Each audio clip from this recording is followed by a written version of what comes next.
With in 2 years। ये सर्वोच्च न्यायालय का निर्णय है, कोई हमारे घर से निकला हुआ निर्णय नहीं मान्यवर।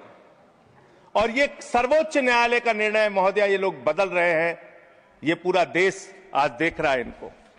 इसके पीछे कारण क्या है?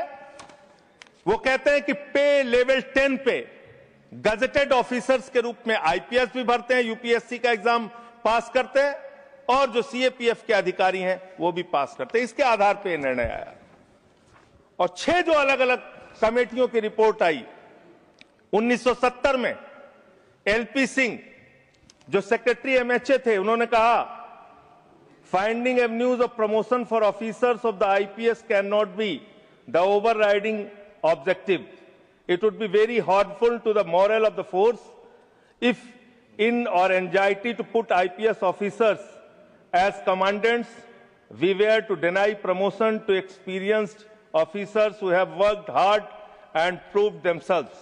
फिर दूसरी रिपोर्ट आई 66 से 77 में केएफ रुस्तम जी की फर्स्ट डायरेक्टर जनरल बीएसएफ। तीसरी रिपोर्ट आई वीजी कानेतकर की 1966 में। फिर चौथी रिपोर्ट आई 2008 में आईएमएम अहमदाबाद की। फिर पांचवी रिपोर्ट आई 2015 में 7th पे कमीशन की। और 2 महत्वपूर्ण रिपोर्ट आई, मुझे लगता है चिदम्बरम साहब यहां नहीं बैठे होंगे, एक चिदम्बरम साहब की कमेटी की रिपोर्ट आई और एक एस्टीमेट कमेटी को चेयर कर रहे थे आपके आदरणीय पुरोधा भारतीय जनता पार्टी के पूर्व अध्यक्ष मुरली मनोहर जोशी जी। उनकी रिपोर्ट थी कि सीएपीएफ के अधिकारियों को प्रमोशन का वैसा ही मौका मिलना चाहिए जैसा कि आईपीएस अधिकारियों को मिलता है। ये मुरली मनोहर जोशी और पी चिदम्बरम जी की रिपोर्ट है। वो गृह मंत्री रह चुके हैं भारत सरकार के।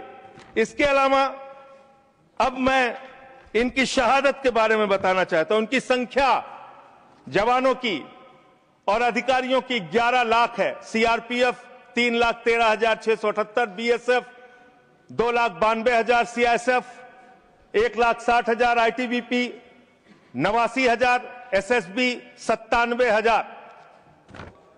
ये इनकी संख्या है पूरे देश में।